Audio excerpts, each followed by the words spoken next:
It's not funny. Okay. This is a group, me, Conrad, and Connor.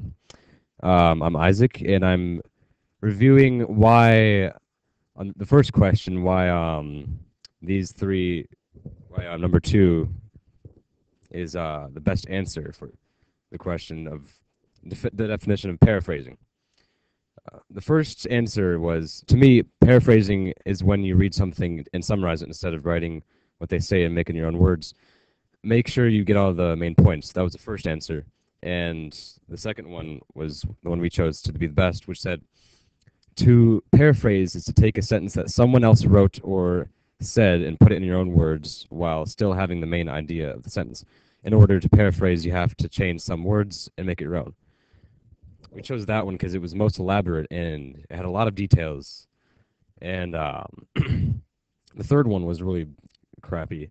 Uh, it said paraphrasing is when you read over something or someone's writing and write it or say it in your own words so you don't have to plagiarize. You don't have plagiarism. We didn't like that one because it was really vague and didn't have that much info or details on how to really paraphrase or what it meant. So the best definition we chose was the second one because it was the most elaborate. Thank you. Goodbye. Okay, so this is Zoe, Stephanie, Aaron, and me, Paige Reeser. Okay, so for the very first paragraph, the original one, it's very hard to understand. And like when I looked at it, I'm like, what the heck? So then the first answer is actually what we all thought was the best answer because it has the most detail and it just paraphrases the original paragraph really well. And the second one, it's way too short. It just says it is a Latin word that originally is somebody giving their opinion.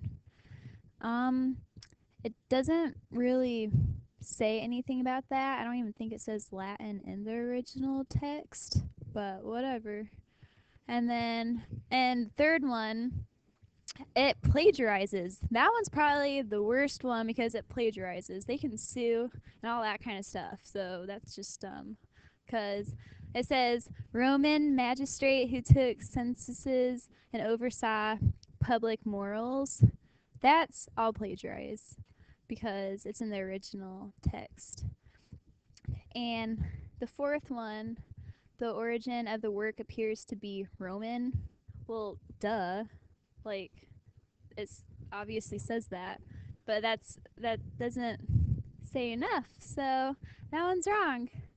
So overall, the first one's obviously the right answer because it has the most detail and doesn't plagiarize, and the other ones are either too short or they're like the third one and plagiarize. So that is the end. Yeah. Okay, this is Tyler, Carlos, and Tyler. For us, the best answer was the third one. The first one says a censor is a supervisor that checks television programs, radio stations, and news reports and plays. It says that it supervises, but it's censor isn't much of a supervisor. It also does a lot of other things, and most of the sentence says that it's about television program, radio station, news report, and plays. That's kind of the basics of what it censors, so it isn't really needed that much. The second one said, a censor looks over public ideas and beliefs. For beliefs, we don't think it looks over beliefs as much as what the law says or sees as inappropriate, and takes population counts in their own public vicinity so they can better understand the morals of the public. That sounds like it didn't come from a student, and yeah, pretty much. You can't understand it that well. And the third one said, a censor is a person who tries to maintain the behavior of people in a normal way. As a censor also studies and any publication and covers up any parts of the publications that are bad. that basically says that it covers up or takes out any part that it doesn't think is right or with the law. So that's why the third one we thought was better. This is Selena, Alexis, and Clarissa. We are paraphrasing the definition of censorship and putting it in your own words. We felt like number one wasn't really all that explainable. It didn't really say much about it. It didn't really describe it that much. Number two, we felt is a bad definition because censorship doesn't exactly forbid you from speaking or listening, but just blocks out any inappropriate stuff out. We felt like number three is the best answer. It shows how censorship is used in more ways than just beeping out a bad word in a show. And it also explains it a little better to where anybody would understand it. So that's the paraphrasing of definition. Hello, I'm Mr. Becker. I'm here with Mr. Murphy, Mr. Ryder, and Mr. Galloway. And today we are going to be reviewing answers to the best paraphrase of the First Amendment of the Constitution. So as you can see, the First Amendment states that Congress shall make no law respecting an establishment of religion or prohibiting the free exercise thereof, or abridging the freedom of speech or of the press, or the right of the people peaceably to assemble and to petition the government for a redress of grievances. So the main points of the First Amendment are probably stating that the freedom of speech, religion, and press is pretty much what it's stating.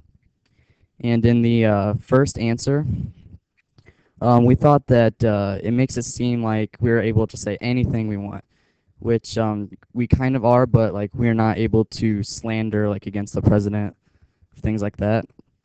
And for the second one, it does not hit all of the points. It says Congress is not allowed to forbid any establishment from practicing a religion that it wishes to practice. It says practice twice in the same sentence, and it doesn't really make it sound very well. It doesn't say anything about freedom of press, so it's really not hitting all of the main points. The third one is the best answer because it covers both, or it covers all three: religion, speech, and press. And it was short and sweet, and it got right to the point, and it hit all of the main points, and it did not use plagiarism. So thank you for listening and watching.